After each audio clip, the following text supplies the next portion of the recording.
मैले अघिल्लो दिन चाहिँ स्टोरी हालेको थिएँ, मोमो बनाएको स्टोरी हालेको थिएँ अनि उसले मलाई मेसेज गर्यो कि मलाई मोमो खै त भनेर भन्यो क्या। अनि लाइक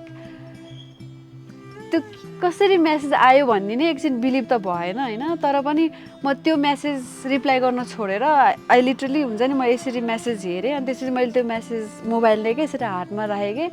अनि मलाई कस्तो भयो भने लाइक फाइनली लभ भनेको चाहिँ यस्तो हुन्छ भनेर त्यो दिन चाहिँ थाहा पाएँ कि।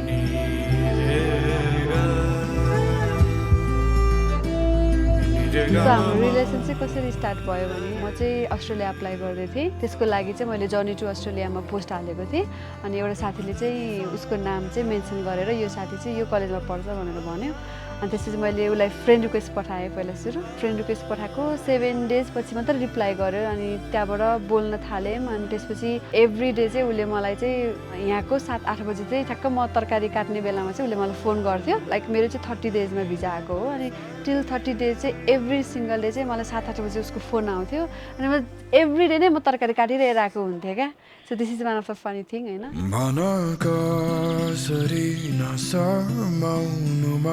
तिम्रा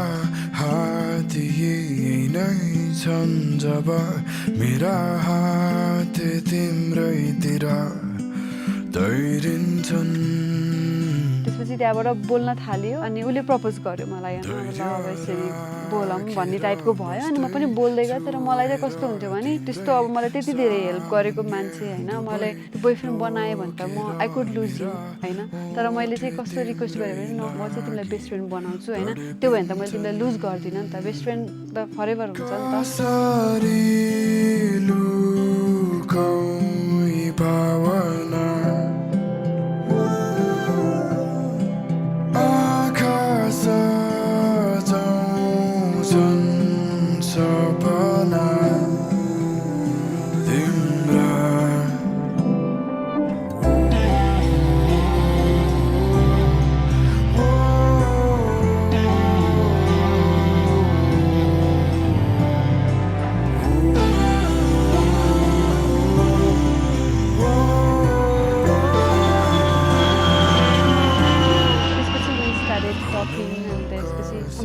बोल्दै गएपछि चाहिँ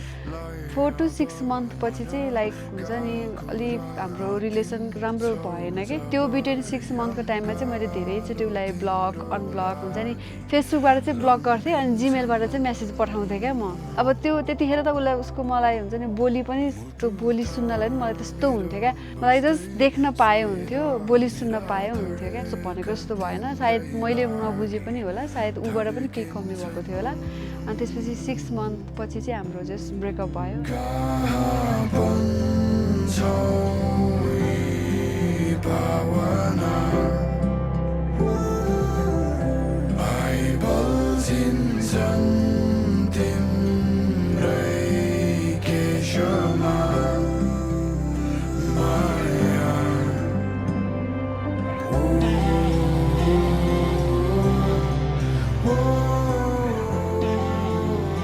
नेपालबाट आइसकेपछि चाहिँ कस्तो भयो भने म बिहानमा काम गइरहेको थिएँ अनि बसमा थिएँ म चाहिँ। अनि मैले अघिल्लो दिन चाहिँ स्टोरी हालेको थिएँ, मोमो बनाएको स्टोरी हालेको थिएँ अनि उसले मलाई मेसेज गर्यो कि मलाई मोमो खै त भनेर भन्यो क्या। अनि लाइक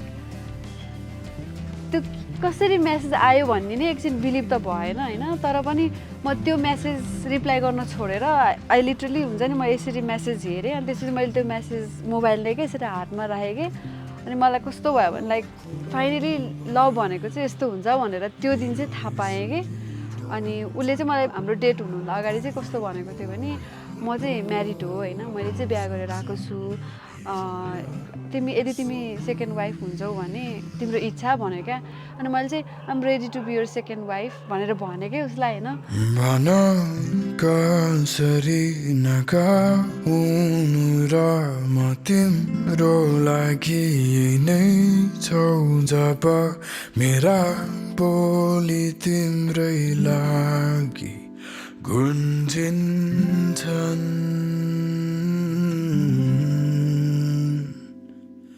माया माया। सुरु भयो हाम्रो रिलेसन होइन अब हाम्रो रिलेसन भएको चाहिँ 7 इयर्स भयो होइन 6 इयर्स जति त हामीले यति धेरै स्ट्रगल गऱ्यौँ कि उसले के गर्यो मैले बुझेको छु मैले के गरेँ उसले बुझेको छ क्या पर तुम सुन ना पाए हमारी बात ओए ओए ओए चुरा के दिल तेरा हम दूर भागे मोबाइलमा खिचेर रमाइलो बनाउनु दिनेश भाइको बिहामा हामी रमाइलो गर्दै बर्सीका बुटा नाच्दै काहे हमसे नाराज रहना सजाए हम तेरी बारात है ना सवेरे दिन रात न पाए चैना सुन लेना तुम्हें चाहकर भी न चाहे करे जो मन मानिए मन न माने मिली जो याद मिल के अब बाटे तेरे नाम सुना सफर पर प्रेम नगर है मिल पाएंगे क्या हम तुमसे जो रात बीती सुबह को आई ना छोटी उम्र पर बड़ी नजर है मिल जाएंगे ये हम तुमसे छुपा छुपाई नजर आई ना दिनेश मामाको रमुना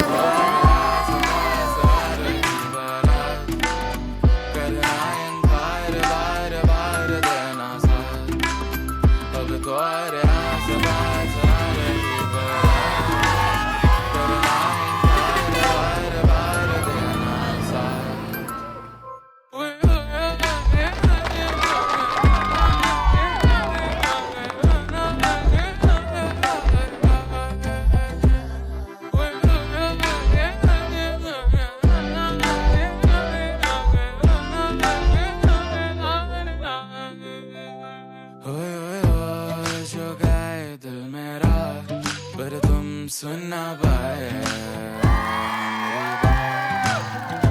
ओए ओए ओए चुरा के दिल तेरा हम दूर भागे काहे हमसे नाराज रहना सजाए हम तेरी बारात है ना सवेरे दिन रात न पाए चैना सुन लेना तुम्हें चाहकर भी न चाहे करे जो मन मानिए मन वी नेभर थट कि हाम्रो फ्यामिली चाहिँ त्यसरी इजिली एक्सेप्ट गर्नुहुन्छ भनेर क्या उसको फ्यामिली त मैले सोचेँ भन्दा पनि यति धेरै माथि कि यति धेरै बुझ्ने कि होइन अब त्यो म उनी गर्न सक्दिनँ क्या त्यसको त केही डिस्क्राइब नै गर्न सक्दिनँ क्या मेरो त एकदम स्ट्रिक्ट हुनुहुन्छ तर टु बी अनेस्ट मेरो मम्मी भन्दा पनि धेरै बुझ्ने आमा हुनुहुन्छ क्या